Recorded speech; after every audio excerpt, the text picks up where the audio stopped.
Yo, my peoples, what's up? Welcome back to Shelf Stories, the channel that tells tales from games, books, and life. And also welcome to the One Stop Co-op Shop podcast. I am your host, Jason. Thank you so much for stopping by for this chat with friends. We are doing a preview this week of a pretty cool game that is coming from Druid City Games. I have reviewed a couple of their games, and a couple of more games are coming in. You've seen Magic. What's that? The Grim Forest is over here. That's been here there the whole time. I did not set that up. That is not a kiss butt move. That has been there the entire time. I like games that look like books. So we have another game called Bloodstone coming out. It's kickstarting very, very soon. I have the designer. I have the publisher. He is from Druid City Games. He is also from Skybound Games. If you could tell a little bit about the difference there. He is from the Board Game Spotlight podcast. He is from your social medias, wherever you see. This man will probably pop up on your feed. This is James Hudson. Welcome to the show. What up, y'all? How are y'all? All right. Yeah, that intro, I do. I'm sorry if you have to see my face or hear my voice in all the things. That's my bad. Too many things. So Skybound, Tabletop, and Druid City, maybe just break down very quickly what that is, that distinction. Yeah. So, I started with a buddy, Doug Butler, Druid City Games, which we did Grim Forest, and then we co-published that with Skybound. And the more that we worked together, the more that they were like, hey, we should probably just make this a more formal thing. And so Druid City Games actually became a brand under Skybound Tabletop, and they hired me, and that's where I work full time now. Nice. Skybound Tabletop. All right. So it is. So they are still two separate imprints, but for the most part, one. Exactly. All right. And we are coming up on a new release. So we're going to preview this new release, which is Bloodstone, which is coming out on Kickstarter very, very soon. The date being February 16th. February 16th. Excellent. That is around the time when this podcast will land. So we're going to get into the Bloodstone. But because especially if you've listened to Board Game Spotlight, I think I highly recommend that podcast. Hasn't really kicked up in 2020. I think everybody can agree that 2020 is just like, do the best you can, muddle through. Matter of fact, I had to pause my own podcast and reboot it after like 5 months.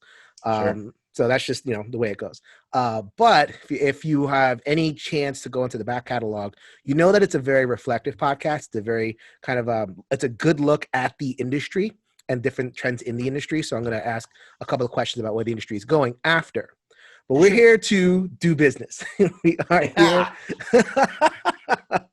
We are here to talk about Bloodstone. So Bloodstone is an arena combat game. Mm-hmm. It has a competitive mode and a cooperative mode and a solo mode. Mm-hmm. So we got all that stuff in the arena game. So the way I'm going to ask this question is, what is missing from the board game world that Bloodstone tries to fill? It's a great question. I would say you did not give me any prep for this, so but that's fine. Yeah. I like being put on the spot. It's fine. And I think that's a great question to ask anybody who's making a game, right? Because Absolutely. It's one of the things when I try to give people advice about their Kickstarter, because I get asked a lot, like, what should I do to get people to pay attention to my Kickstarter?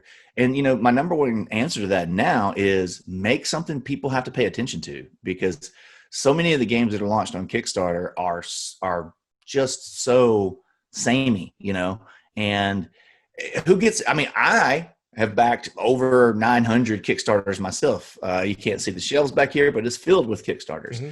And what makes me want to back a game? What gets me excited, right? And it's something, somebody's doing something different, whether that's, whether it's a mechanic or it's a theme or it's the art or the lore, whatever it is, like you got to do something different. You can't just come with the same old. I want to look at a game and I want to think like, oh my God, I was missing that the entire time. And I thank God somebody made that. Or I didn't even realize I wanted that until I saw it. So you're always meeting a need and always meeting a want. So Bloodstone has to do that in order to get the attention. So I'm wondering what need in the gaming community, whether we know it or not, will Bloodstone try to fill? So I'll tell you one thing that we're trying to do, and we don't know, like, this is where I don't mind taking chances. That's been kind of part of my gig all the way from the beginning. I like to take risky moves, or as someone else said, swing for the fences. Sure. And Bloodstone, so we're doing something I don't know that it's ever been done. We're launching a novel, like a real novel, not like a fanfic, not like a thing that's just going to be printed and thrown in the box. This is signed with Simon and Schuster, like a national publisher. This book will be in Barnes and Noble. It'll be in Books A Million, all those places, right?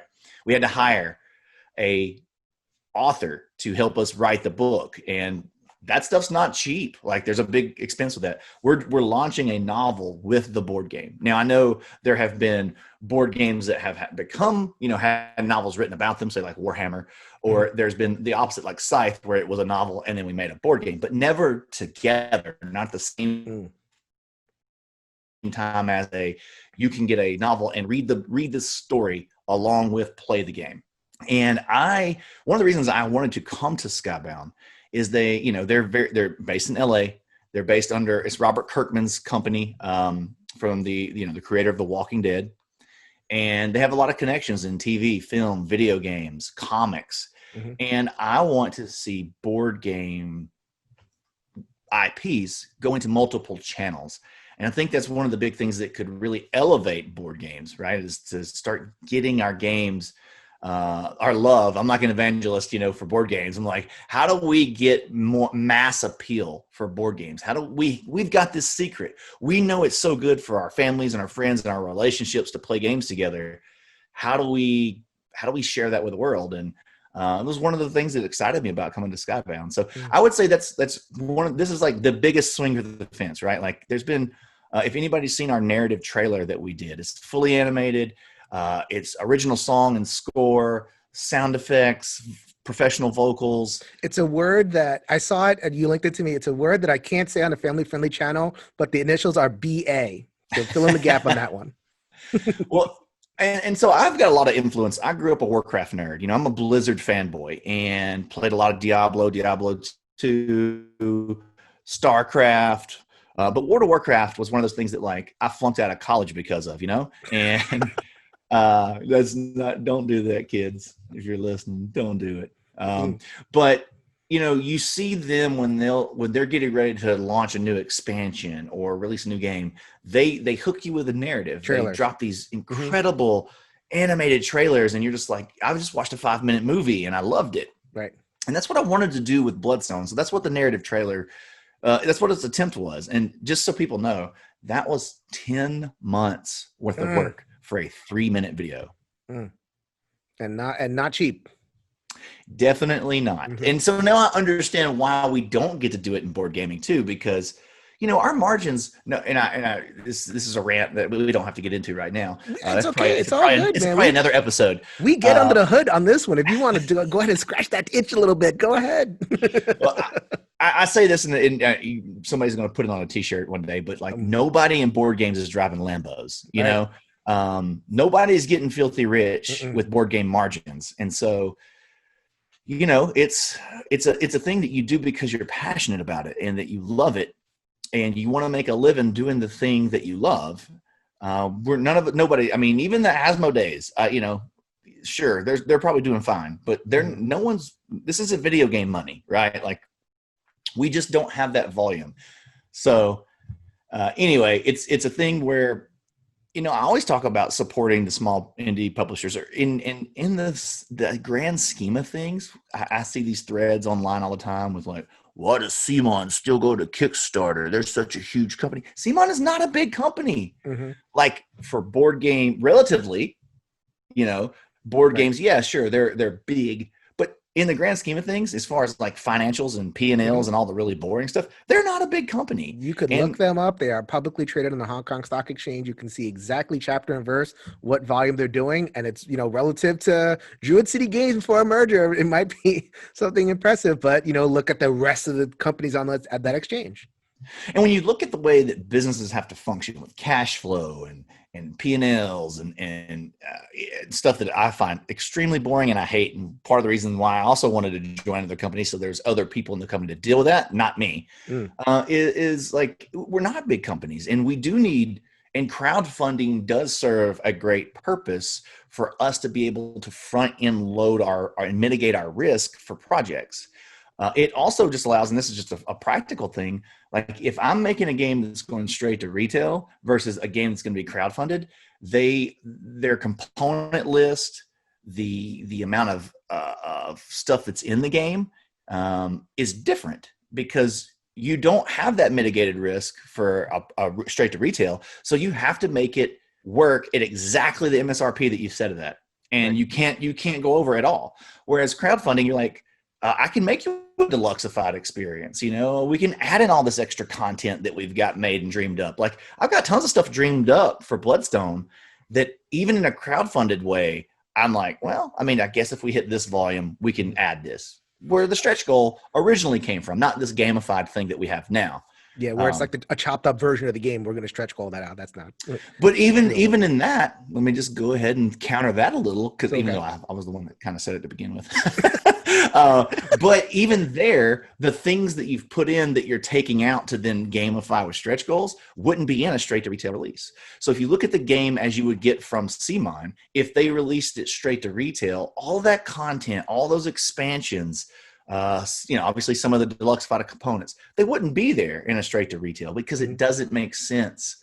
And you put too much risk and you can sink your company, right? So, hey, I've had quite a few games that I thought these are going to be mega, huge, incredible hits. And they do fine, but they're not. Ask Jamie Stegmaier. Like, he's had games that he's put together that he thought were going to be huge hits, and they weren't. And then he has games that he didn't know if they were going to be huge hits, Wingspan, and they were. So it's just part of doing business. I think he ordered 10 times as many copies of Between Two Castles of Mad King Ludwig as he ordered of Wingspan, and he has a room full of Between Two Castles. I think if you talk to publishers who've made more than a few games, you're gonna have conversations about warehouses full of games that were misses, and they can be misses for a lot of different reasons. I've got several games that own BGG or 7s and above, ranked in the top, say 2,000 or 3,000. They didn't sell that well, and it's weird. You don't know why, but it's also, we have 5,000 games a year to choose from. We can't buy them all. All right, so we have switched the camera. Believe me, if anybody was noticing that a little bit of lag between the voice and the lips, we'll just adjust and we'll go on the fly. Mr. James Hudson was just going into the business stuff, the tech stuff too. You got to be good at too, right? Yeah. And I know you're hammering me on that question of what is Bloodstone bringing to the world. So let's get to Bloodstone. That it doesn't already exist. And right. The actual game itself. And so, the experience that I got from when I played Warcraft back in the day was just this immersive, incredibly fun experience. And so that's what we're trying to give people with Bloodstone, is something similar. So that's why we've spent all this time and effort building up the world around Bloodstone so that people can become immersed in this world. Because I know not everybody cares about that sort of thing, but I think the people that do are going to really appreciate the art, the lore, the world. We have a 50-page world Bible that we built with the author who's doing the novel, because he was like, "Hey, I can write you this novel, but we really need to you've got some little toothpicks holding up this world that you've built, but we need to make it skyscrapers." And I was like, okay, I don't know what that means, but let's dig. And 50-page document later, we've built out the history, the currency, the socio-economics, all of it, right? The cultures, and then working with say Sue Sheldon, when we were building out cultures that weren't white dudes, because I'm a white dude, it's and getting, a consultant to be that's problematic right there. I can tell you were a white guy who drew that. And, and that's what we should do. Those are the steps that we should go through. But to really answer that question, right? So I think I just want to give players something that immerses them and they have an incredible amount of fun. I love stand-up moments at a table. And so, a dice chunker where you're heavily invested for your character and your outcome creates those stand-up moments. But I also wanted to make it where it wasn't and no offense to Magic the Gathering, but it wasn't so serious. It wasn't so competitive. We're in I need a judge over here, judge ruling. We don't want those moments where then the fun is sucked out of the room. It's more of we're all a bunch of buddies. We're chunking these dice at each other. we've got these weird potential outcomes. And then, all right, well, roll your dice, Jason, and let's see what happens. Because if this happens, then I win. If this happens, you win. And then we're like, ah. And, this was actually the very first game I ever designed. And I've been sitting on it for 4 or 5 years because I was just scared. I was scared. Chicken poo. On one of the streams, you're like, you're chicken poop about this.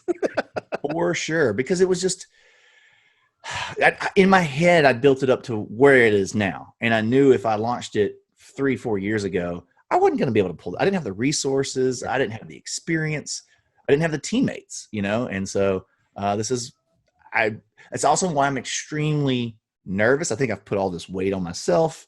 I know this is like my crescendo of my personal game design abilities. And honestly, I think that's limited. I look at like the Eric Langs and the John Gilmores and the Elizabeth Hargraves of the world. And I'm like, I don't have those chops, but I am excited about this one because I do think we've struck a chord here with this one.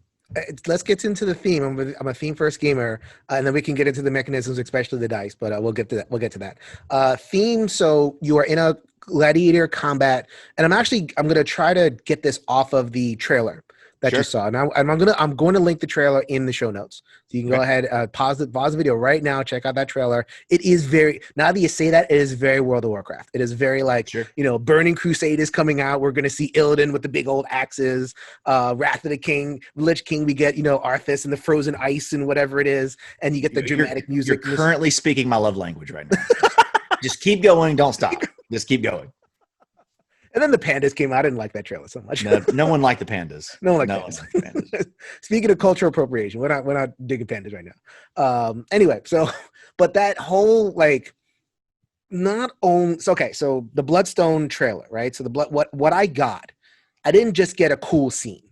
What I got was I got combat, not just like combat like pew pew, but like brutal, finishing moves and, sorcery. So I got all that. And I also got the Empress or the something. She's our antagonist for sure. The antagonist, right? A judge, so to speak, kind of like a Roman Empress type, right? Just judging everything. And then, with a wave of her hand changes the combat, and just because she's bored or because she wants an effect to happen, I can see all of that stuff playing out on the mechanical experience. Yeah. Right. Well, so I don't just get and I haven't played. I've only watched streams. Right. And I was going to play, but I'm not good at this stuff. I will get better. I promise, in terms of streams and tabletop simulator, all that kind of stuff. But so what I appreciated about the trailer was that it gave me a good sense of what I'm going to expect in the game, and also what the game, what the motif is. So maybe talk a little bit about how you kind of put that together and how you see theme and mechanism marrying in your game. Yeah, for me, it's crucial that the theme and the mech match, right? Because I don't know about you, but anytime there's a really big disconnect when I'm in the middle of playing, I go, huge. This is why they even do this? What am I doing? And sometimes I think even when, you go back to my second project, Guardian's Call, it was just a bluffing game, but I desperately tried to really marry a theme in there, and make it as serious as I could with the budget and the resources that I had. It's always been important to me. I think you either love it or you don't, and I think there's plenty of Euro games where they've literally I've got Carpe Diem right here beside me, and it's just a painted on picture and it's graphics or whatever. But the game's phenomenal. I love the game, but the theme is bleh. And so, yeah, you nailed it with the trailer, right? That was exactly what we were going for, is how do we introduce people to the atmosphere of this world, but then also wink into the mechanics, because it doesn't need to be completely just a narrative. And so you're right, you're walking through, you see this champion being essentially drug up to the arena. He shares a passing glance with this mother and her newborn, who we're both like, this world sucks. And yeah, this world definitely sucks. And then he has to end up fighting other champions, and he gets just obliterated.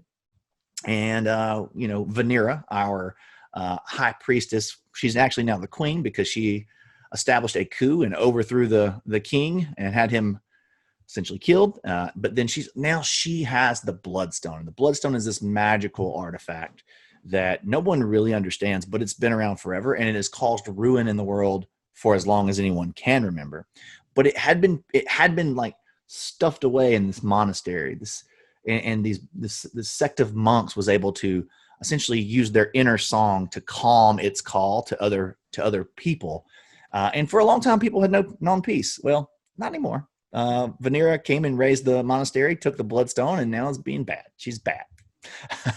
And so, and one of the big play for her here with these champions that she's got in this arena is, hey, I've captured the world's finest champions, and they fight to the death at my whim. Mm-hmm. And I have them under my thumb. And not only that, I can raise them from the dead after they kill each other. Now I've become bored with them killing each other. Now they're going to face some of my challenges. And that's where we were nodding to the gameplay of its PvP and mm-hmm. PvE, or, non-video game terms is player versus player, and then co-op mode. Mm-hmm. And, the outro there is like, there's really not a resolution in the narrative trailer. It's just it kind of leaves you going, man, this world is pretty dark, and this doesn't look like it's going to have a happy ending. I don't want to kick her butt. Yeah. I hope I can kick her butt at some point in this game. Okay, so we'll get to PvP and PvE in a second, but I wanted to now we've gotten the blimp eye view, right? And let's focus down. I promise people, I do this every time with one of my previews. It's like 20 minutes of theme, and then we'll get into and then all the other stuff. Get used to it. So then this is a dicey game. Yes. There is dice for inputs. You roll dice to kind of set yourself up in certain ways. You can talk more about that. And there is dice for the outputs, doing the damage, resolving the damage. There's a lot of diciness in this game. Yes. And so maybe talk through about how you play all that out.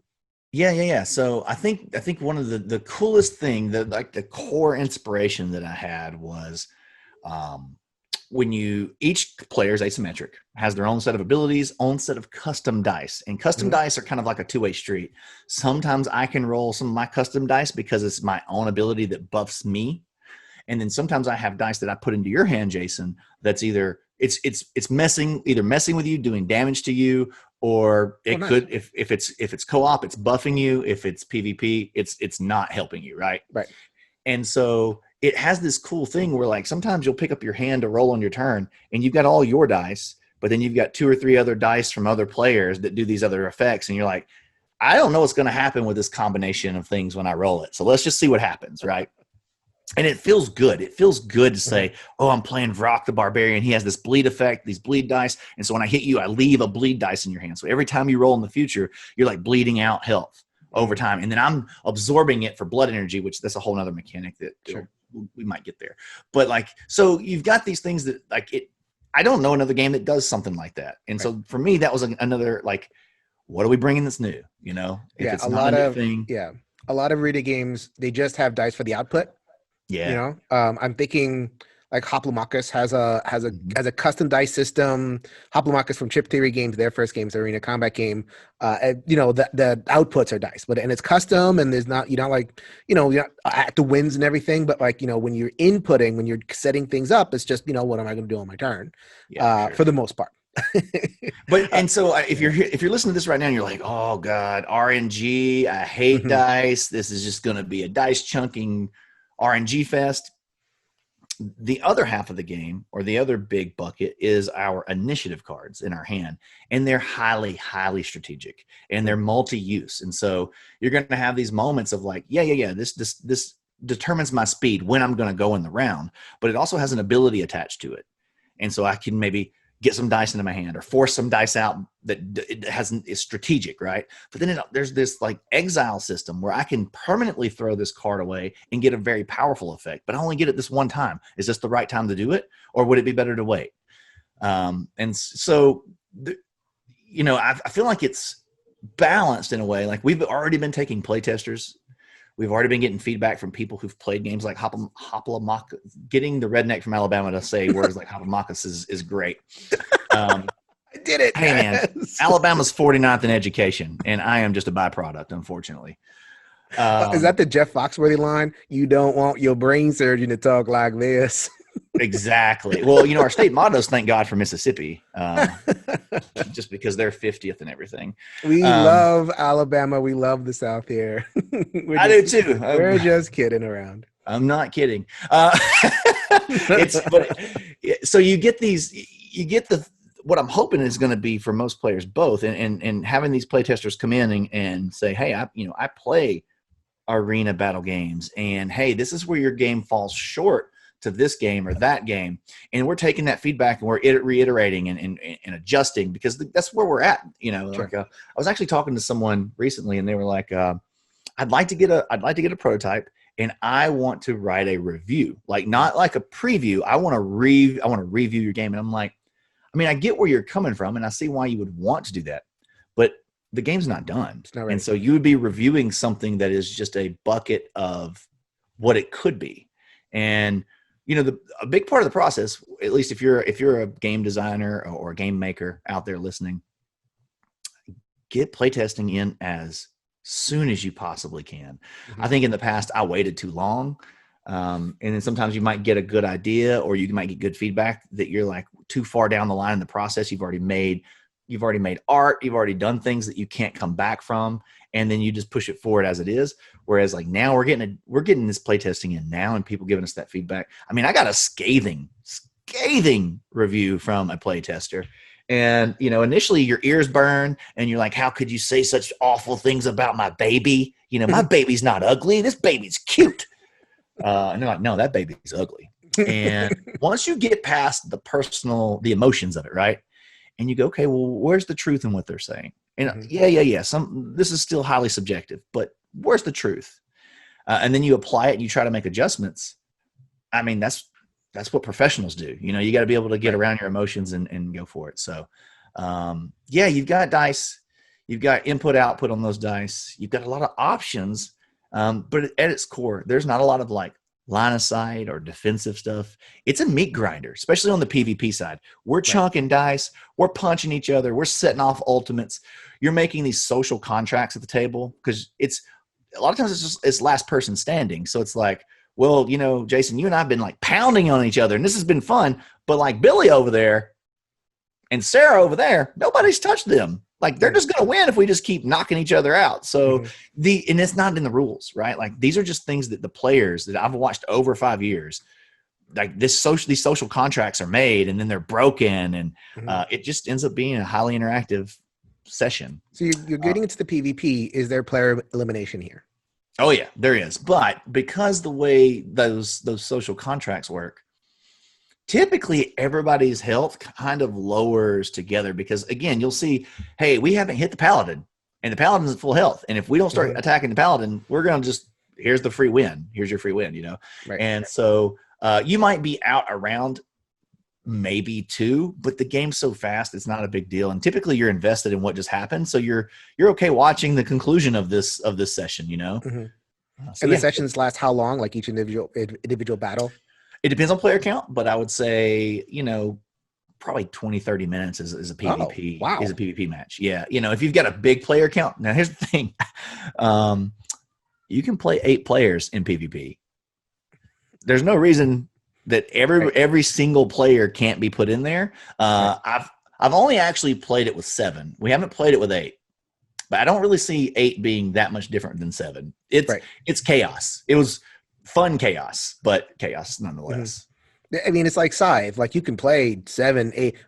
I don't recommend it for like a game night where it's just like people floating in, but if everybody's bought in and everybody's like invested and they want to play their character, then sure. And at a 20-minute clip for like the short, like the PvP-ish game, that's not, you can add too much and you're not going to be there for 5 hours.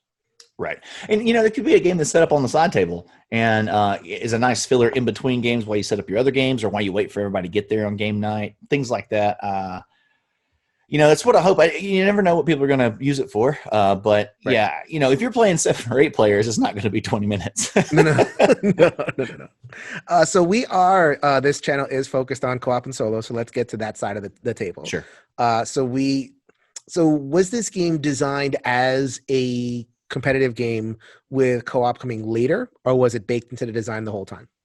So in my mind, it was baked in there, but I did start with the PvP just because that kind of built the framework of how the characters worked and built out my and it was easier to test, honestly, because somebody else like, here, you play this barbarian, I'm going to play the fire mage, and let's fight. Right. And that's where it cut its teeth. But the whole time I wanted to build raid bosses from Warcraft, and that's what I've done. Like, it's not yes, there's no trash. There's no, I mean, there is an XP system, but it's like very simple. It's not like you're like, well, we're going to run through these sessions just to gain XP. It's a gauntlet of raid bosses, essentially. And every raid boss functions differently. Now, one of the things that I say, go ahead. What was in Warcraft, in the Wrath of Lich King expansion, there was like an arena. Mm-hmm. Do you remember that arena? Do you remember what it's called? I do. What was it called? I don't remember the name of it, but now in the new expansion, they've got in Maldraxxus, they have another arena that's very similar where you like go back to back to back to back to back on bosses. Right. Back to back. Yeah, exactly. It's like, because there's no trash. And I remember being like torn, because it's like, okay, I get to the good stuff, I get to the bosses, but then, it's like, oh, wait a minute. I don't get like, that's all the content I get. Like, they just made a big circle. Yeah. Darn it.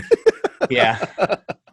Well, and I think that's where, the game in its 2 different modes, or if you want to play PvP, it gives you that like another way to play the game. But over here, like if we just want to play co-op, now we're figuring out these puzzles of these raid bosses. And that's, one of the things you wanted that puzzle sense of a raid boss. Like we have to figure this out together as a team. How are we going to, because there's still the swinginess of the dice, right? So you might just get obliterated because it was like the perfect storm of like initiative cards, abilities, and dice rolls from the boss. But usually it's balanced out where there's a system at work here that we need to figure out, and then we have to figure out how to dance around that system and do the most damage and win. Mm-hmm. I wouldn't say it's Dark Souls, but as far as difficulty, right, but it ain't easy either, right? Like you should die and get wiped and then go, all right, well, we've got to come back and make some adjustments. Maybe I swap out for a different character. Maybe I take a different approach where I don't need to try to like completely go all DPS the whole time, right? Maybe I'll go to the boards and I'll find everybody else's rage strat and yeah, I mean, just like Warcraft. And so the one of the things that we talk about internally is not making chimichangas. And I know this is totally in the face of Deadpool, but like we're when I say that, it's like, you go to a place and you get a burrito and you get a chimichanga. It's just a burrito that's been fried. Like it's the same thing, right? And that's what we don't want with our asymmetric abilities, with our players or our raid bosses. We want them to be like, oh, this is the same boss, but they just added this one thing. Every boss looks and feels very different. And we worked hard to make it that way. Sure. Yeah, I mean, that's the when Warcraft was at its best.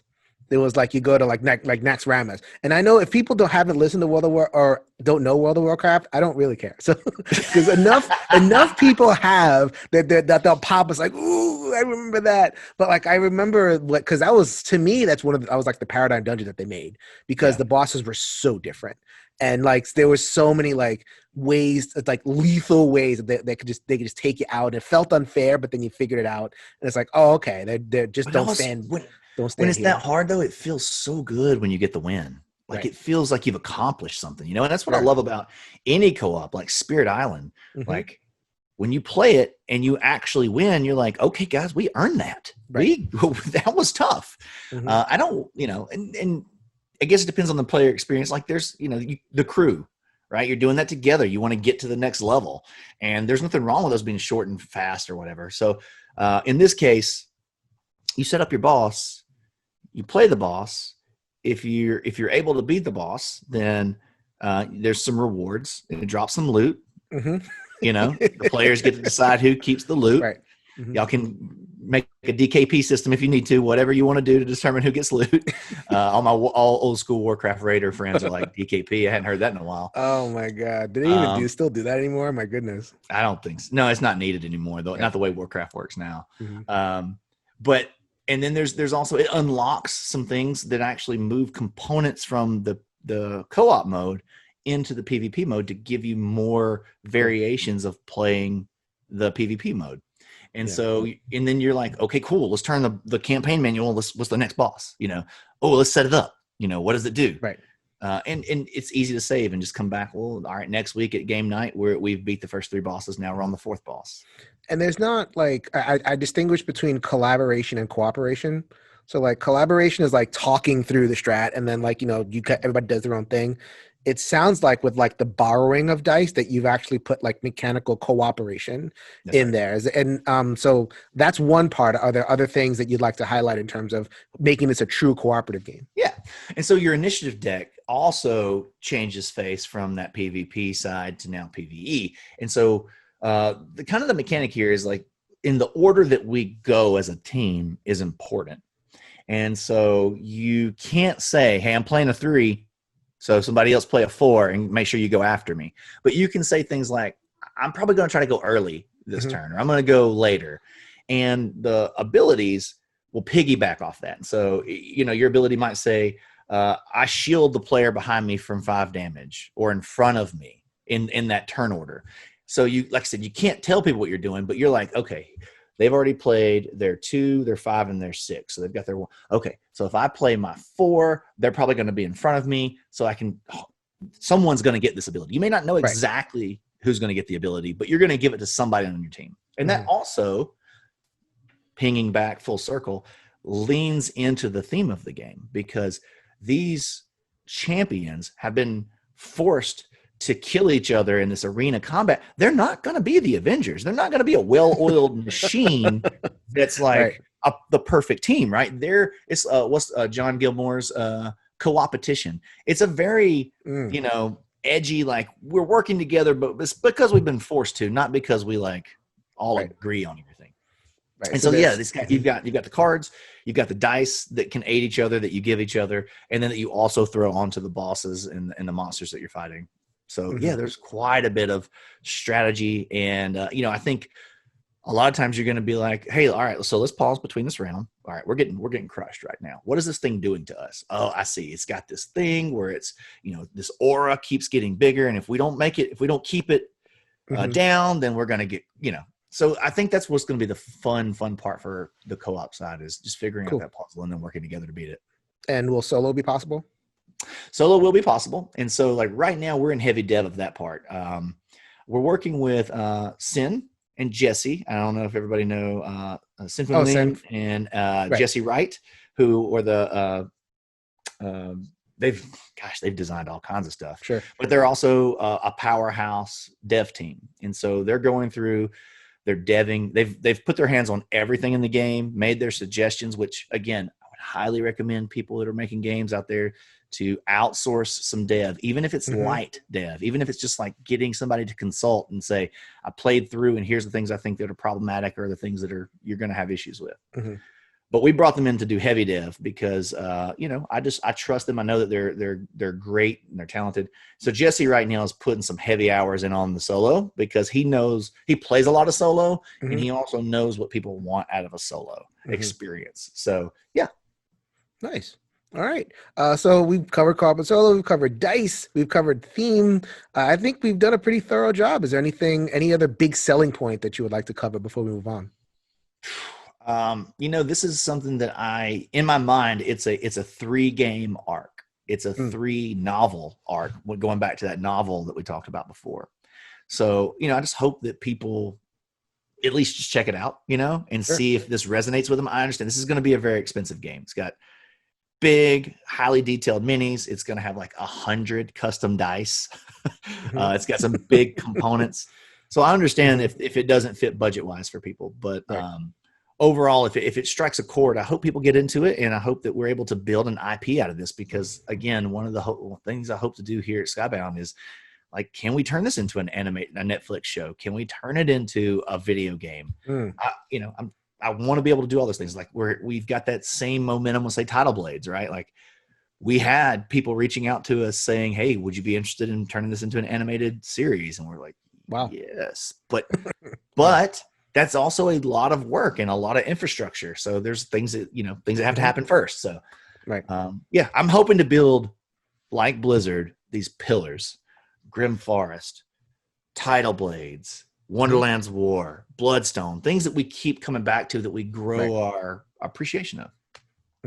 All right, so that was Bloodstone. It will be live on Kickstarter as we drop this. It shouldn't be too long in the middle of February. So good luck with the project. That sounds awesome. Thank you. I appreciate that. All right, so we are going to get into some some kind of meta board game discussion, which we were getting into before we got into Bloodstone, and I'd like to return to some of those topics. Sure. One thing that you mentioned right at the end, and I noticed this as a trend, and it's actually kind of surprising to me a little bit. So this game's going to be expensive. That's right. We're talking $100+ MSRP. I don't know if everything's settled, so I won't announce that, but it's a minis and all that kind of stuff. Yeah. And you would think, with the way 2020 was, with COVID, people losing their jobs and doing whatever, that I thought, not knowing anything, that we'd see a little bit of a retrenchment, but we saw some of the biggest funded Kickstarters, and ISS Vanguard made a lot of money for Awakened Realms. It just kept on going. And then Fantasy Flight released the new Descent. And what's the MSRP on that one? Like 175? Yeah. Somewhere around there. And people are like, they had that initial going, but then obviously, they're full steam ahead. They're not backtracking, and people are laying out that cash. So, I mean, is that one of the things in terms of looking for the 2021, more big projects, higher, components, higher costs? Is that something that we're looking forward to? I don't know if it's for the sake of just making those games be expensive for the sake of being expensive. I think it's, obviously, you've got to match an experience that meets that dollar amount that you've tacked onto that, right? And I think that's where some companies have seen where they miss, right? Like does somebody want the 8th Zombicide edition? I think those started to I think even Simon saw we can't keep making Zombicides. We have to do something else.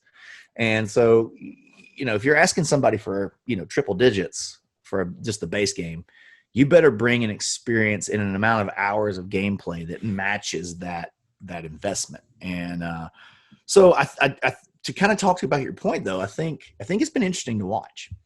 Overall, I think spending on Kickstarter was down in 2020 because people were being a bit more cautious. Right. But then on the other side of that, people are holed up in their house and they can't go anywhere. So they're looking for things to entertain themselves. They if their workplace wasn't impacted, right, even if you're working from home, but your salary wasn't reduced or whatever, you have the same amount of income, but you don't have as many expenditures because you can't go anywhere. You can't go on vacation. You can't do anything. So you've got a little extra coin in your pocket, compared to other years. Yeah, I think that's where we've seen spending, They talk about K-shaped. So so maybe kind of the lower end project, fewer than funding and everything, but the big end project ended up mushrooming. Frosthaven, 14 million or something like that. Yeah. And if you caught the attention of that person who's blessed to work from home, and they have that stimulus check, or they have whatever, the support. If you're an EU or something like that, you got that payroll support, even though you weren't working. A lot of you and your mind just went to those big signal flares, know. And I think I just feel like companies are going to try to make that, so to speak. They're going to try to put more resources into making those big signal flares that might blow up and get some of that money that people are sitting on. Well, if you're a publisher, I think you think about every type of game that you could make, and I think it all comes down to, what is your brand? What do you want to be known for? And what do you feel like you have the competency to take to the finish line, right? Because I've bought plenty of great big expensive Kickstarters that didn't stay in my collection, because it fell short somewhere, whether that was on the theme or the mechanic or whatever. And so will there be dream chasers out there go after some of those? I definitely think so. Sure. This is, and some will say, well, that's what you're doing, James. And this, because this is our first, and I don't know if we've talked about this, but this kind of could be a trend that we also start to see. is that this is going to be a Kickstarter only for us. It's not going to have a retail release like every single one of our other campaigns. And there's a lot of business reasons for that, but also like when a game is $100+ it's really hard for a local gaming store to invest in those units to put on their shelf. So they're not supported as well. And so you have to look at that as a business and go, well, even if I make a retail version of this game, is anyone going to, is it going to be supported and brought in through the distro channels? And so we decided not to. We decided we're going to do Kickstarter only. And I think we may start to see some more of that because that wholesale channel is brutal. It's brutal. 5,000 games a year coming out. So your gaming stores, they can't carry all of those. So there's games that are just going to be not carried. And it's a huge risk for a publisher to say print 2, 3, 4, 5,000 copies of a game and then them sit in a warehouse. And it's money. It's lost money on your investment. It's lost money in storage. It's lost money in potential. It's all bad. So I wouldn't be surprised, talking about trends for 2021, that we see more Kickstarter exclusive, Kickstarter only, or people not coming to Kickstarter and just going to retail and saying, you know what? Because it is a ton of bandwidth, a ton of resources to make a single Kickstarter project. I could make 3 retail games with the same amount of effort that we put into a single Kickstarter. Right. So you've just got to like hedge your bets and go, well, where are people going to support me? Where are our games going to get people's attention? And then that's the channel that we got to go down. So this isn't necessarily a trend, but it is something that's kind of like an after effect that have happened. So like it happened with Batman, Gotham City Chronicles from Monolith. It happened, I think Seventh Continent had this, the secondary market. So when you have these Kickstarter games, then now you have people that are backing basically to sell it. Sure. And they're looking to, it's like scalping. Basically, that model, like there's only a few of these. They're not going to be available all over the place. So like, I'm going to buy this, I'm going to plant my butt in front of the arena, and I'm going to get twice what I paid for it. So that causes a lot of angst in the community. That causes a lot of like, well, this is, people feel like they're being cheated, or they feel like they're being, I don't know, like there's just a lot of feelings there. So I mean, I don't give a lot of feelings. A lot of feelings. That's a quote. Let's put that on a t-shirt. A lot of feelings. Just a lot of feelings. Well, it's one of those things. I think Blood Rage really set the stage for all of this, right? Blood Rage blew up. We all, like, I was actually onboarding into the industry around 2015 when that was super, super hot. And you're like, I have got to have Fenrir. Well, you go to eBay and Fenrir is $100 just for the Fenrir. And you're like, man, if I would have bought this, I could. It's just the mini. It's not even like extra components. Part of the mini. That's it, right? Like, it's a huge risk to be a scalper in this. And so you take it, you buy these units. What if the game turns out to suck? It just is bad. Well, then you've got, maybe you bought a copy or two and you're sitting on them and you got nothing, There is the collectible side of things. And I do think you're always going to have opportunistic people who want to go for that. And that appeals to them, right? It's gambling. People like to gamble. Does it feel bad on the backside when you didn't discover a game, you play it with a friend, you've got to have that game, and now you've got to pay secondary market prices? Sure. I don't think anybody gets excited about saying I could have got this for half the price back in the day. But at the end of the day, you've just got to decide. You've got your own disposable income, and you have to decide how you're going to spend it.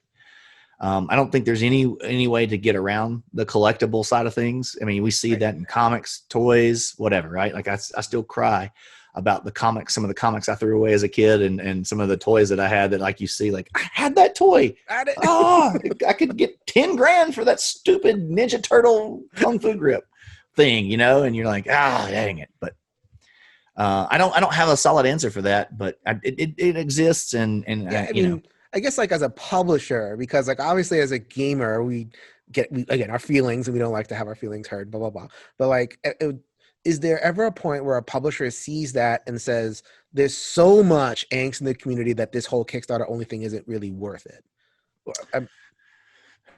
Yeah, maybe. I don't know.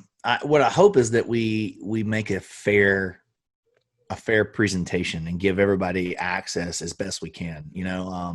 There's things that we're not going to do, that we don't like, that we see other companies do with the way that they set things up. Like, we're going to do our best to be like, hey y'all, here's the whole game. Here's the majority of the stuff is here. We're not going to hit you with like mid-campaign expansion boxes that keep raising your price tag up. We're not playing that game. It's like the all-in at the beginning is the all-in. And yeah, do we have some add-ons? Sure, we got some add-ons, and that's the all-in. It has everything with it, but that price isn't going to change for you. So you know what? Because I've seen people on, say, like a CMON campaign where you get in for the 100 on launch day, and then they by the end they're going to have added 3, 4, 5 expansion boxes at $35, $40 a pop, and you're in at $250. And I see people bailing out halfway. They're like, "This is just getting too expensive for me," but they're not happy with what they already have allocated their money toward because they feel like I have to have it all or I don't want any of it. So I can't speak to, because I don't know anybody at CMON on the back end. I don't know what they're doing, or if that's do some people consider that predatory? Do some people just consider that good business? Right? That we can have those ethical conversations all day. But I don't think it's a lot of times what gamers think it is, because I think gamers and consumers only look at it from the consumer point of view and not the business publisher side of view. And like I just explained to you why we're doing Kickstarter only is because it's not going to be supported through retail, and we would waste tons of resources and money trying to even do it that way. So it's like we do it here. Now we will offer anything that we have left over on our web store. So people will still be able to get it. But again, those are still limited. So once they're gone, they're gone. Right. And print runs aren't like, oh, we've sold out, let's order 250 more. Like that's not how print runs work. We have to be able to order like 5,000 as a minimum order quantity, And so then you're like, well, we're out. I'm having this problem right now with Grim Forest, right? Grim Forest has been a great selling game for us, but we had 2 or 3 different print runs, but now the sales have really slowed to the point that it's like, I think we have to let this go out of print. We can't order another print run because it would take too long. It would sit in a warehouse too long for 5,000 units to order 5,000 units. So it just has to sit. Right. Okay. So switching from that like kind of customer sales product size to just the production of games themselves. One thing I've noticed talking to other industry folks is that dev is in some ways a lot easier. We had this entire like move, and I'm a psychotherapist, so I went virtual. And so like right now it's like my practice completely transformed. I do this every day, all day.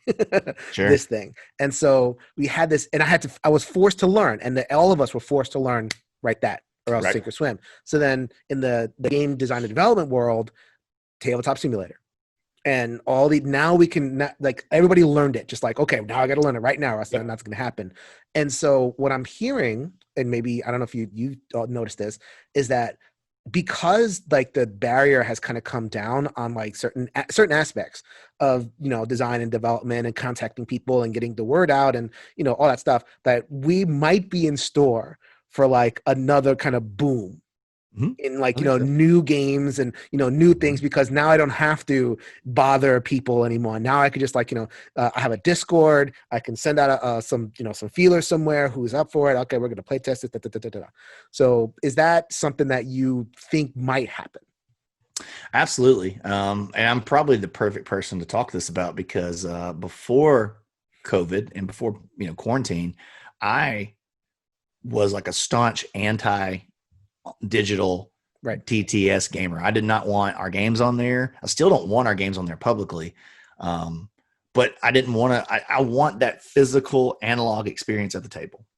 And, that wasn't an option. And then, so we were forced to learn it. We were forced to put all of our games on there so that we could keep deving and play testing and keep our business going.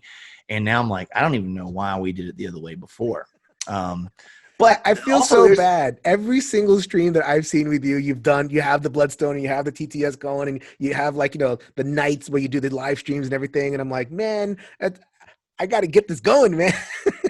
I got to figure this out. But also TTS is a frustrating thing because it does not deliver the same experience at all. Like it's 30% less fun, 30% more time, and 300% more fiddly, And so that's why people keep asking. They're like, are you going to release your games publicly? Like I had somebody this morning before this say, hey, is this going to have a public release on TTS? And we haven't made a final decision, but my gut says no, because if I've got one chance to impress you, first impressions, I believe, are extremely important. Sure. And I'm giving you this experience via a channel that I know is 30% less fun, 300% more fiddly, 30% longer. How is that not going to impact the way that you think this game plays? And I want to put my best foot forward. So I don't know, man. I'm torn. I'm super torn. And then, I think Jesse at Quackalope had a real long, deep thread about, he had a video about how publishers are essentially damaging themselves by pulling things off of TTS or policing it and not letting things on there. And that's a whole nother thing. That's the business side of like TTS fuels their system with free content that they don't reimburse the publishers on. And to be clear, if you don't know Tabletop Simulator, anybody can scan cards. Anybody can get, art assets, and you can upload them, and there you are. You have made the game. It's like it's basically it's 2 steps away from piracy almost. Yeah. Because you're not set. There's no physical copy, but like you taken somebody's game. You gamer, not publisher gamer, have uploaded to TTS, and now you can play anything that you see in the shelves, or anything you see behind James.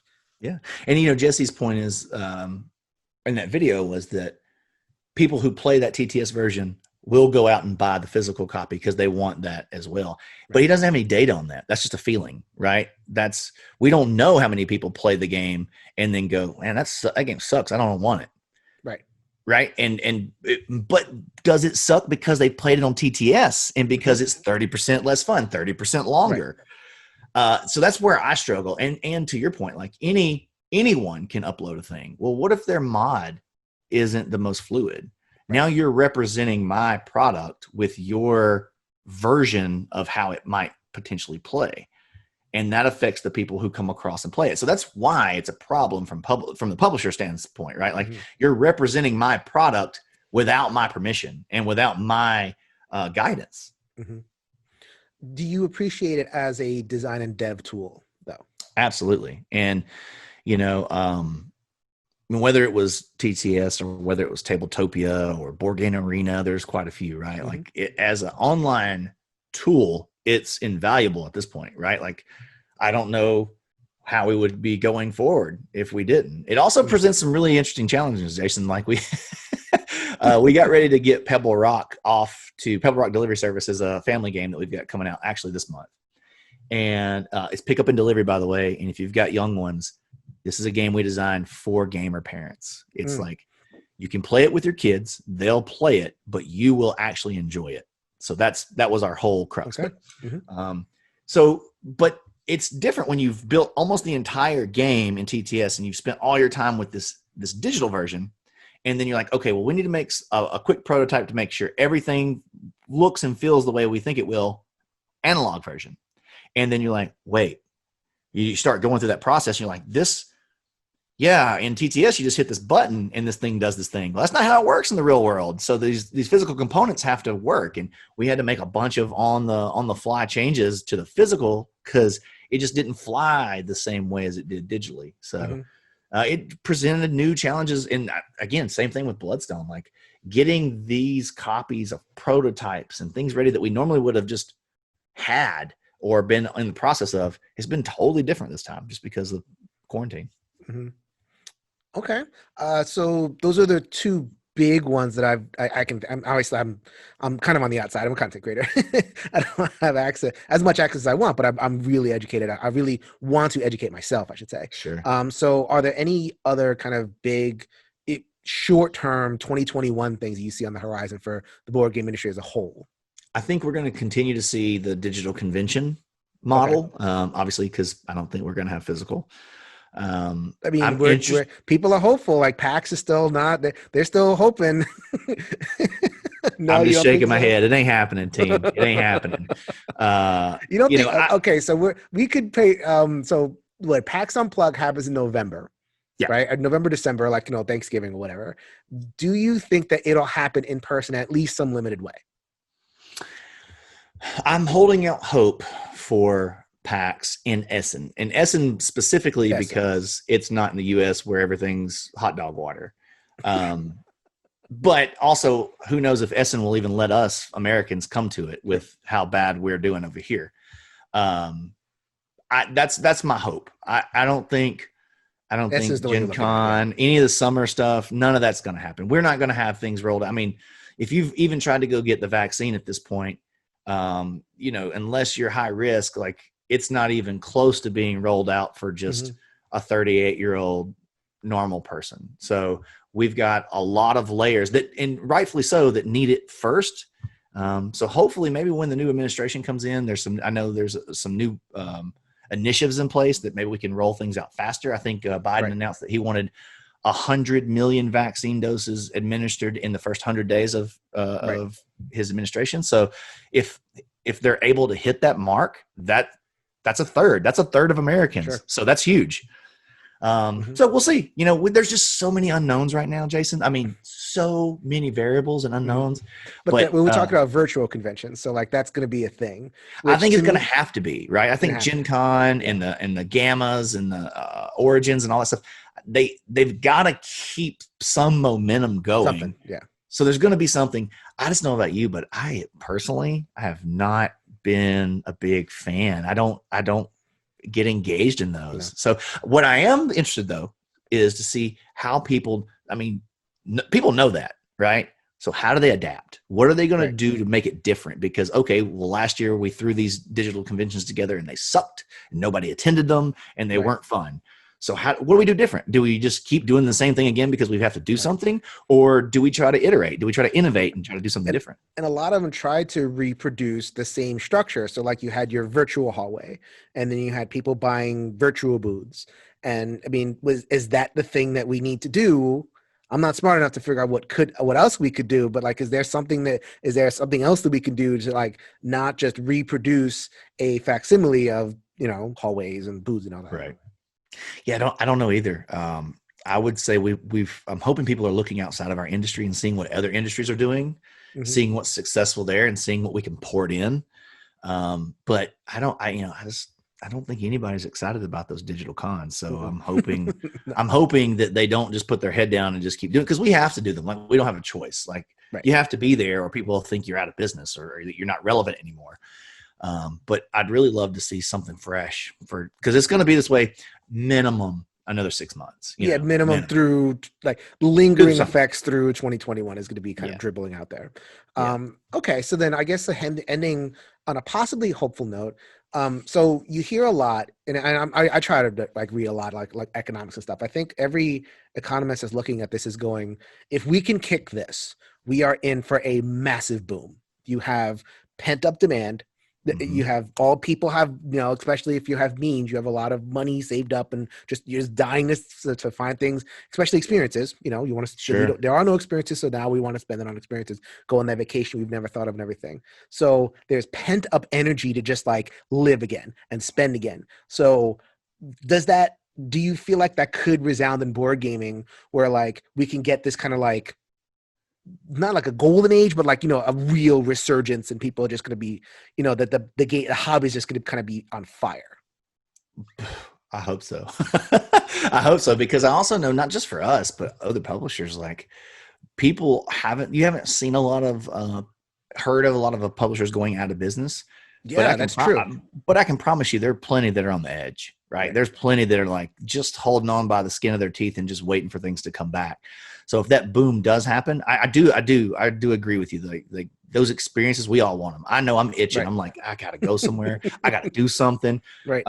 And we're there. As soon as we're able to do it safely, it's like, cool, let's go get that vacation that we've been waiting on. Like I'm sensing because people are kind of pooping on it. There's a lot of bad stuff happening, but like I'm a positive guy. I'm sensing that like just an engine raring to go.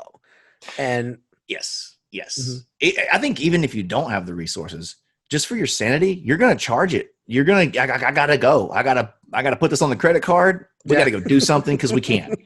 Like and so I people do might go think to that Essen. Like you might have the most well-attended Essen in the history of the world. yeah, before pandemic, you'd be like, I'm never going to be able to afford to go to Germany and do Essen. And now you're like, I don't care. I'm charging it. I'll pay my $25 for the rest of my life, but I'm going to do this right now. I'm going to come back with an armful of games. Yeah. I think board game conventions are going to be heavily attended once they're safe. I think people are going to be excited to spend time with their friends, having that experience, walk in the hall, being able to bump into somebody again. How freaking weird is that? I bumped into you and we both didn't freak out, you know? Yeah. I do. I think that's a thing. And I don't think it has anything to do. I think it's going to be globally. I think it's going to be across everything. It's going to be movies. It's going to be everything. People are going to be dying to go have those experiences again. Sure. All right. So I think I covered all of my questions. Anything last minute in terms of the topic or in terms of Bloodstone that may have like kind of popped up in your head? I don't want to bore anybody else with anything else. I could literally sit here and talk about Bloodstone for days and hours. So no, I just hope everybody goes and gives it a look at least. You know, I understand that not every project's for everybody. And I know that Combat Arena is also polarizing, but I think we've put a lot of really, it's not for lack of effort. We put in a ton of work, and the artwork is amazing. David Kegg, I love to always talk about the team that I work with. David Kegg is an amazing artist and a very awesome human. Like again, going with Suze, talking to Suze about like some of the things that we, trying to put these cultures together, even though it's a fantasy world, right? Like, you're still representing different cultures through the different people that you've made in the game. And just representation in general for us is important. If you go back to Grim Forest, you see all the representation choices we made on Grim Forest in every game. I was really proud to see this week, somebody said, how many games can you name that had a black female lead character on the cover art? Right. And Guardian's Call was mentioned because Zira, our priestess there, she was our main character, and predominantly right there on the front cover with the other characters. And so this is, I want people to be able to see themselves in the game. I've always been able to see myself in a game. Why is that? Why can't other people? And so that's always our aim. But we want to do it the right way, not just tokenize it and just chunk it in there. Right. But I hope people can go back and look at our whole catalog and go, these guys they're not doing token work. This has been here from day one, And it's a fun game like that. It isn't just about like representation. Obviously very, very important, but I think there's that in the sector of the community is always going to be like, okay, they're spending a lot of time here. Is it fun? It's all I care about. Okay, fine. If I don't want to talk anything about people who feel that way, there's something here for you too. Co-op has been designed from the ground up.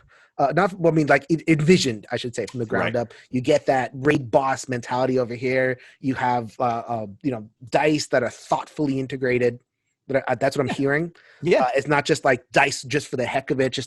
Dice does not necessarily equal excitement. They have to be put in there smartly. It sounds like there's been a lot of thought put in. Just a lot of stuff that's coming in this package. So Bloodstone, I will put links to the trailer and to the Notify Me.